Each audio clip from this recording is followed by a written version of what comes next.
Hello नमस्कार साथीहरू। आज फेरि मैले एउटा भिडियो लिएर आइसकेको छु। तपाईँ लक्ष्मी स्वराज बैंक युज गरिरहनुभएको छ मोबाइल ब्याङ्किङ र यो एक्सपायर भइसकेको छ। यसलाई कसरी रिन्यू गर्ने भन्ने बारे यो भिडियो लिएर आएको छु।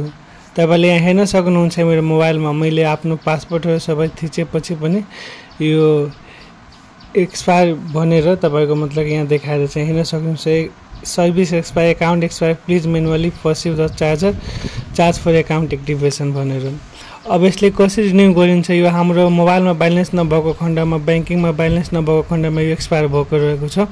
यसलाई गर्नुभन्दा पहिला सबभन्दा पहिला हामीले यसमा जति फिस लाग्छ त्यति मनी लोड गर्नुपर्छ।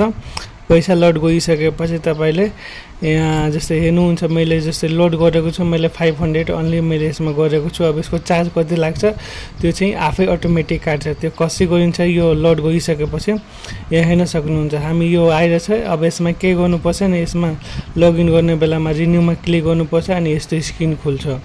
अनि रिन्यू चार्ज भनेको 200 हो। अब हामी कन्टिन्यूमा प्रेस गर्छौँ। त्यसपछि यहाँ हेर्न सक्नुहुन्छ तपाईँ यहाँ हाम्रो अब यो इन्टर ट्रान्जेक्सन पिन हाल्नुपर्छ यसमा, जुन चाहिँ ट्रान्जेक्सन पिन पहिला मोबाइल ब्याङ्क युज गर्दाखेरि थियो त्यही गर्ने। अनि त्यसपछि यो रिन्यू सक्सेसफुल चार्ज वा डिडक्टेड सक्सेसफुली एन्ड कन्टिन्यूमा अब प्रेस गरिदिनु। हाम्रो मोबाइल ब्याङ्कै रिन्यू भइसक्यो। अब फेरि तपाईँको मोबाइल नम्बर कुर्नुहोस्, पासवर्ड के हो त्यो हालेर यहाँ तपाईँले लगइन गर्न सक्नुहुन्छ।